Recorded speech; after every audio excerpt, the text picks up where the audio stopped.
Good day, gentlemen. James Marshall here. Now, last summer in July, I ran a workshop in Budapest, Hungary, and one of our students agreed to appear on camera throughout the entire workshop to chart his transformation. And this man's name was Zeb, and he's become very popular in the subsequent year, as many guys have contacted us saying how inspirational his story was, and also asking whatever happened to that guy after the workshop. So I decided to get on a call with Zeb over a year later, have a chat to him about his experience during the workshop, post the workshop, and how his life is going now since training with the natural lifestyles. So let's get into that. Zeb, really great to see you. Good to see you too. Yes, where are you these days? I'm in London now. In merry old England. So you because last time when I saw you, which was, we were talking about this on chat before, that it's been a year and a half-ish since we did the workshop together, right? Yeah, about that. Right. So that was summer of 2023, the summer of love. And back then you were a New Yorker, and now you've moved to the what do we call it? Big Smoke, I think, is the moniker for London. Really? Is it? Oh, right, the Big Smoke. Well, I guess because it used to be an industrial town back in Dickens's time. So as I was, telling you on text, you've become a minor internet celebrity in the last year and a half. So we often get guys asking us about you and saying that you were a big inspiration for them to come and join workshops, or like you certainly struck a nerve with a lot of people, which is really cool. So we wanted to do a check-in and see how you've been going since the workshop, and find out how life is for you now. So well, firstly, maybe we can talk about how were things kind of immediately after the workshop, like, because I think you went off, continued to travel, right? You were on a Euro tour of sorts, and how was it for you, and especially in terms of the ladies and approaching coming out of the workshop? Yeah. So as you said, I continued my travels for an additional like 3-ish months after the workshop. So it was nice to have that at the beginning, especially because I was traveling solo through much of the tour. When you show up in a new city and you're only there for a couple of days, to be able to meet people, not only just ladies, but also to make friends, either in the hostel you're staying at, you head to a bar, to have the social confidence and calibration to be able to interact with people can change what would be a fairly harrowing experience. You show up in a brand new place, you probably don't speak the language, you feel like an outsider, into something that's just really fun and enjoyable. So the rest of the summer was amazing, putting some of the tricks I learned into practice, meeting a whole ton of new people, having truly a summer that I will remember for the rest of my life. It was something I would love to do again in 3 to 5 years, as soon as my work will let me / I can afford it. Right. And okay, so yeah, because I remember my first big solo travels back when I was actually about 18, 19, and I traveled around Southeast Asia and had lots of interesting experiences and saw lots of beautiful things. But honestly, it was also pretty lonely because I couldn't get laid, and I didn't really know how to, as you say, go and meet people and make friends and have people to do things with. So in a way, it was kind of like a series of postcards, going and seeing the sights. But at the end of it, I felt, I was kind of glad to get home because I was lonely. So now you're quite demure about that, but what happened with the ladies? Did you have some romantic adventures on the way? I did. I have some actually that I'm still in touch with, and now that I live in Europe, it's a lot easier to go and make visits or have people come over here. And that's Oh, been really gratifying, to realize that this isn't a cultural thing. This has nothing to do with people from different places or different languages, and that you can really find a connection with people everywhere. Obviously, Europe is okay. I could have traveled throughout the world. Europe is still a fairly biased sample, but I had a few of the best romances of my life over this summer. Meeting somebody, kind of being in town for the weekend and ending up spending the entire weekend with them, whether it's experiencing those sights, those postcard moments, but when you do it with somebody else, it really hits on a different level than if you're just, taking a selfie in front of the Eiffel Tower on your own. better to be doing it with a cute girl, huh? Much better. And so I guess you met those girls, on dating apps or through friends of friends, or did you cold approach them? I met them in real life, a lot of them. A fair handful, I was staying in social accommodations or I went out on tours or things. And I found actually that I guess you could call it warm approaching, was Mm. really, really easy using some of the techniques that we had learned through the workshop. Cold approaching, obviously a thing too, but I found a lot more success, honestly, with people who were in my demographic as well, other travelers, people who were just in town for a little while. And when you participate in these touristy activities, or when you're in a specific kind of environment, you will meet a specific kind of person. And I find that personality wise too, because I was going through that experience, it was really easy to connect with girls who were going through the same kind of experience. So yeah, a mixture of everything, but a huge reliance on meeting people socially and in real life. Right. I mean, it's cool you brought that up because sometimes guys have the misconception that learning cold approach is only about running up and down, busy streets and chatting to complete strangers. But as you've seen and obviously utilized, you've taken the skill set that you've learned and then used it in warm environments. And I think, most guys can relate to the thought or the idea of being in something, okay, you're on a tour with people, you're in a class or you're at an event or something where you're allowed to be there and everyone's there to socialize, but the guy just doesn't know how to bridge that gap. He doesn't know how to walk across the room and say, "Hey, how do you know Joe?" Or, "So where are you from?" And so guys miss so many opportunities that would have been relatively easy opportunities because there's a social context for why you're there. And when you've gone through the harrowing boot camp of the James Marshall experience, uh, going and doing all the cold approaching, I'm sure that then going and doing it in a warm environment feels way way easier, really. Yeah, when you're not on camera, you don't have James yelling at you. You're not physically aware of the fact that you're wearing a microphone and you're micro analyzing every little thing you're saying. It's a lot easier when you can just kind of unwind, be yourself, and sink into the moment more Mhm. instead of focusing on, oh, I'm here in a workshop and I'm supposed to be implementing this little technique. You Mhm. almost learn just by feeling if you're present and you have the social awareness of what's going on. So yes. Yes, we definitely put you under a lot of a pressure, but even it, keep even with that, having two cameras hidden in the shadows filming you, and yes, having me there going, right, Zeb, no, and I know you were like, as you're coming back, you're like, oh, James is going to give me the critique that I paid him to give me, and it's going to be honest. Yeah. Uh, so yeah, it's cool that you went through that, went through your stripes, got your reps in, learnt the skills, and then you went out and relaxed into it and were able to use it in a really adaptable way, which is really cool. And so after you'd finished your travels, from what I understand, you went back to the States, packed up shop, and then eventually moved over to London.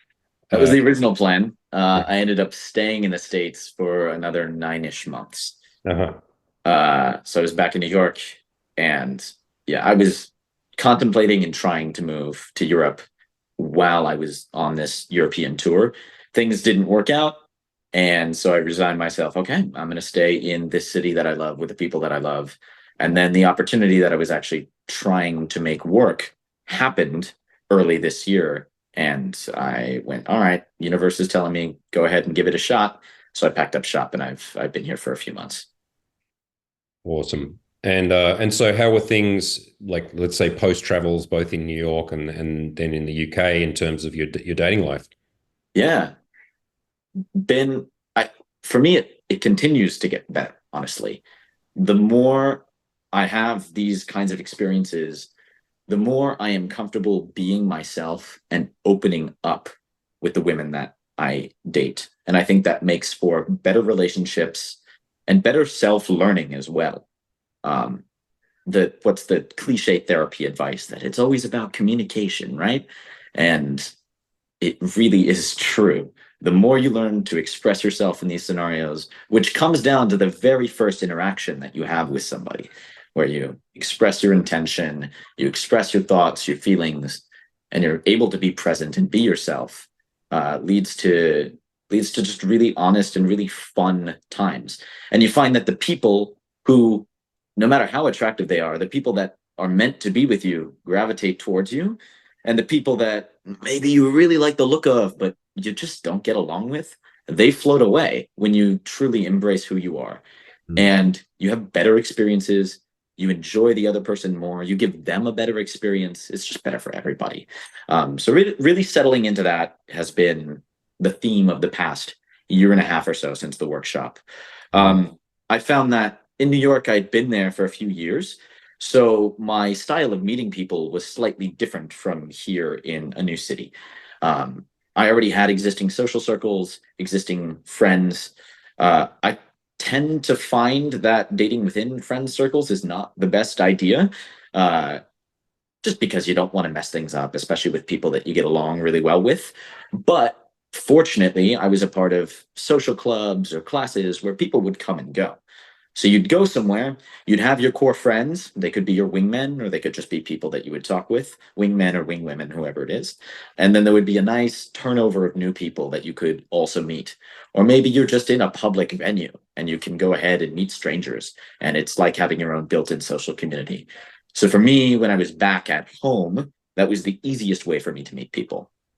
Now that I'm in a new city, it's a lot more of cold getting to know people, showing up to that class all on your own, walking up to somebody in the street, going to a bar and trying to start up conversation with a stranger saying, hey, I've never been here before. I'm new. What's your name?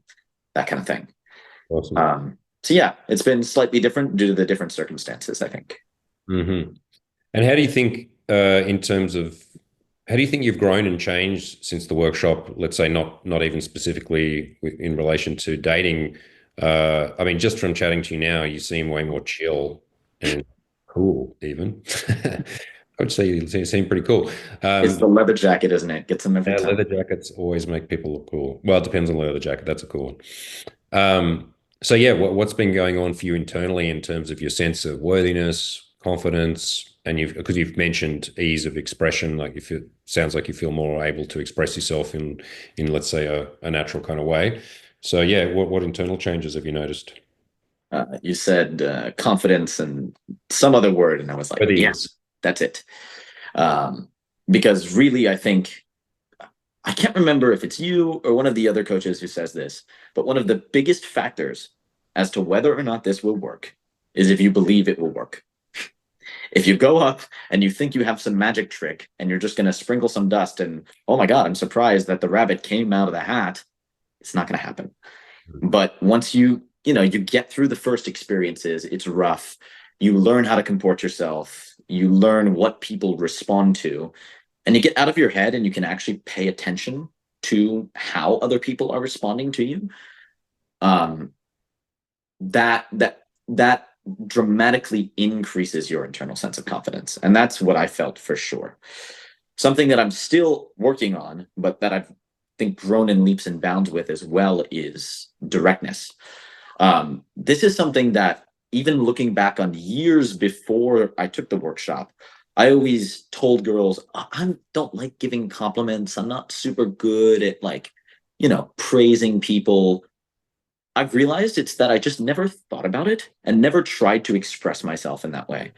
So at the beginning, being direct with people was very difficult for me. And I would often go in a more social, friendly kind of way. And that works fine if you're trying to make friends. But when it comes to romance and seduction, it's a 50-50 shot. If the girl likes you, sure, she'll be receptive to it. But if she's kind of on the fence, which is going to be most people, if you behave only friendly to her, she will only give you friendliness back. So learning to early and often express interest, and it doesn't only have to be through compliments and through words. Again, it's the way you look at somebody, the way you touch them, the way you speak to them, the tone of your voice, the chillness, the calmness. Um, I think that's something that I've grown a lot with, and I'm still trying to do more, especially after the initial interaction has already been established, and it's like, hey, I'm talking to you because I think you're pretty. Mm. Let's continue this forward. Really feeling that out with somebody else. There's times where you can get in your head and you think, oh, I don't know, she likes me. Maybe I shouldn't ask for her number. Or does she really want to come on this date with me? Do you think she really wants to stay here another hour? Does she want to come with me to another place? All of these things go through your head. And this is some of the stuff I'm still working through. But it can also depend on the other person as well. I think that with the right partner, for lack of a better term, the better side of you, or the more confident, the more cool, the more masculine side of you can be exposed. And so Mm. sometimes it's about just finding the right person to teach you those things. um yeah, I think one thing that I'm still working on as well is caring what other people think about me. I think there's always this subconscious narrative in my head of like, oh, is my outfit okay? Is whatever happening okay? And this only happens when I get into that over analyzing mode, and it happens all the time. And if I can snap myself back down into the moment, whether it's talking with somebody and just losing myself in the conversation, which is by far the best way, or if I can't do that, meditating, breathing, or maybe texting a friend or a family member and just trying to get my mind out of, analytical processing space. Um, that's developing that skill is something I'm still really working on, but is really, really useful when you're not feeling it. Hmm. And so you're talking quite a bit about directness there. Have you found on your, well, in your interactions, but especially on your dates, Mhm. that you've had a lot more, let's say real world successes because you've been pulling the trigger, because you've been making moves when previously maybe you wouldn't have, or you would have maybe waited till the third date or much, much longer? 100%. Um, I think that before the workshop, for sure, there's a period of time where I felt very reticent. And unless the girl was making it extremely obvious that she wanted me to make some kind of move, I I was a little bit hesitant about things. But now I find expressing yourself directly gives you that excuse. If you're sitting 2 feet apart from her and you give her a compliment and you scoot in, it just makes sense. It's like, yeah, I like whatever the way your dress fits on your shoulder, and you move in. It's this sign that I like this. I want to be closer to this. I want to experience this, and it feels natural and it feels comfortable. And women usually respond very well to it as well. Mm. Um, and I've also learned that through talking with a lot of the women that I've been with, that like me making the move actually makes them respond, but they're not going to respond if I don't do anything.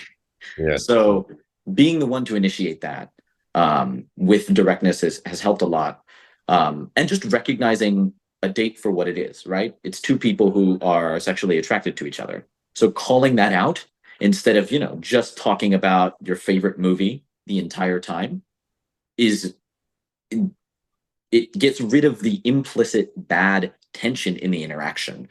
Um, as long as you're not talking about it too much and you kill all the tension. I think that that's been really, really helpful for me on dates. Awesome. Well, that's exactly what we wanted. We wanted you to be a gentleman who's also able to be direct. Yeah, Yes. well done. So, Zeb, it's been really like inspiring, and I'm really happy to hear that you've taken the momentum from the workshop and run with it. Now, unfortunately, we've seen in the past that not every guy does that. Some guys come and do workshops and then they just don't ever approach a girl ever again. And so it doesn't work, because if you don't do it, nothing happens. And as you know, we do, the coaches and I do everything we can to give you a good roadmap of what to do after the workshop, and to inspire you and to warn you as well of what might happen if you fall off the wagon. But you've obviously gone directly out of the workshop, kept the momentum going, and you've been socializing and dating in all sorts of different ways since the workshop, which is fantastic.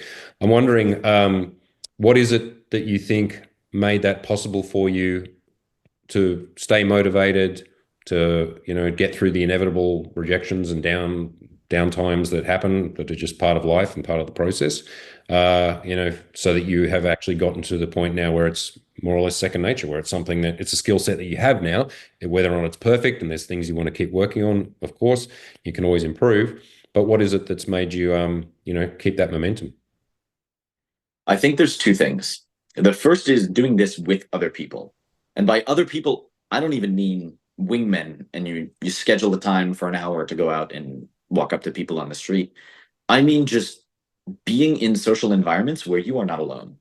or you have friends in the space, where after you've already approached a group and you're kind of friendly, you started dancing with a group of people, say you're at a nightlife venue and you know who they are and they kind of wave at you when you walk by. That gives you this underlying sense of confidence or mojo that makes the rest of it way, way, way easier for the rest of the night. And sometimes you have to create that yourself. You go out on your own and you know nobody. So you do have to, make that initial approach. But you can even do it to a group of guys or a group of girls that maybe you're not interested in. And if you just bring good energy to the people, they usually respond with that. There's a certain amount of times where they're mean, but so having people to support you while you are out in these kinds of social situations helps you to be out of your head, because then you don't get stuck in this over analyzing loop either. You're just present in the moment, and that's the second biggest thing, is just having fun. Especially for the rest of my European summer tour, I wasn't focused necessarily on, oh, I have to meet this many people, I have to do this many approaches. I went out because I wanted to. I partied with people because it was a good time. And when I saw opportunities, I took advantage of them.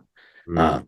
I think you talk about two different approaches usually that people take when they go off. Either they do this scheduled, routine kind of batch approaching, or you integrate it to a part of your everyday life.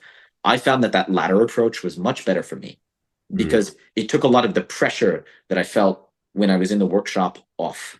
It wasn't like, oh, I've set aside these 2 hours and I have to go talk with people. It was just, oh, I'm here and this is what I'm doing and this is how I have a good time. This is how I enjoy myself. It's part of the experience. So making that a part of my experience whenever I leave my house and I'm in a social setting, I think really gives that ongoing motivation.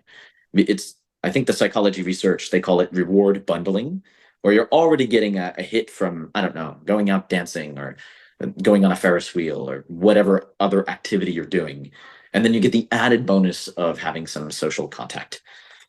Right. So yeah, Yeah. I think doing this with other people and then making sure that you're doing it in a environment to you which is enjoyable in and of itself, that you don't feel pressured or scared or anxious, or you feel as little pressure, scared, or anxious because you always feel a little bit as you can.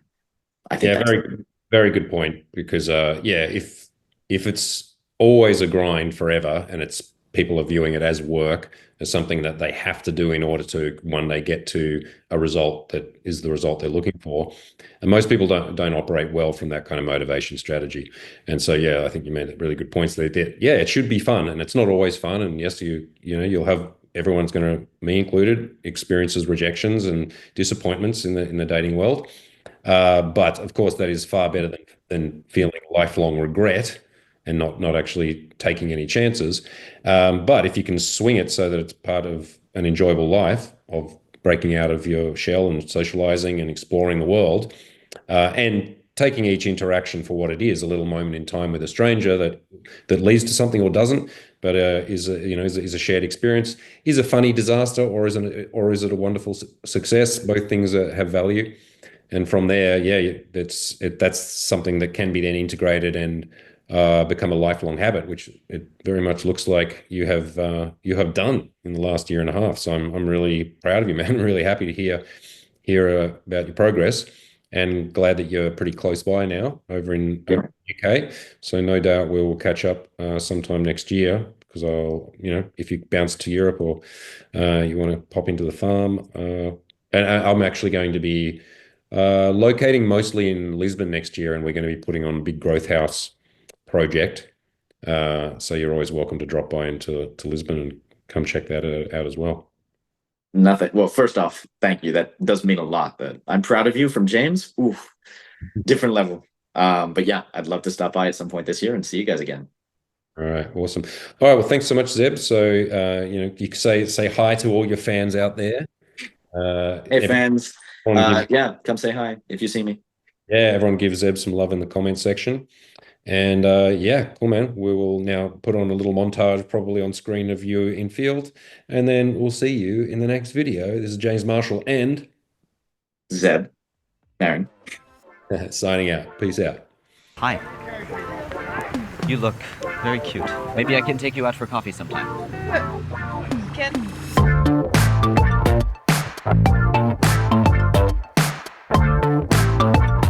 Certainly one thing I'm looking forward to walking away away with from this workshop is that ability to choose. So nice to meet you. Nice to meet you too. Have a nice day. Same to you. Bye. Good job. First session, way more to go. Yeah. Already killing it. Your walk too, you're just walking so confidently down the street. Thank you so much. I had to come over and introduce myself. Oh, I'm so happy to hear. What's your name? Thank you so much. You're so kind. So nice to meet you. Have a nice day. Cool. Follow that up. That's a real lead. Yeah. Good shit. Feel good? I do feel good. I feel awesome right now, actually. Okay. I highly recommend you do this if you want to make this a priority in your life and learn how to do something that will last you forever. I think it's been worth every penny, and my life will change after this. If you too would like to go on this personal journey of seductive transformation, going from novice to master, going from dateless or at the whims of the apps and the waiting and the hoping and the swiping, and you're a guy that would like to take his dating destiny into his own hands, then I suggest you join myself and my world-class team for one of our upcoming workshops in 2025. Budapest, April, sold out, forget about it. May, Lisbon, which I'm very excited about because I have never taught there before, although I have been naughty there before and it's a good city for it. So I'm looking forward to running the streets there. Coming up in May, there are a few spots left. So if you'd like to join me, click the link below, get on a call with us, obligation-free, have a chat. We'll talk to you about your dating woes and your goals, and we'll create a pathway to your seductive success. And if not, we'll see you in the next video. Peace.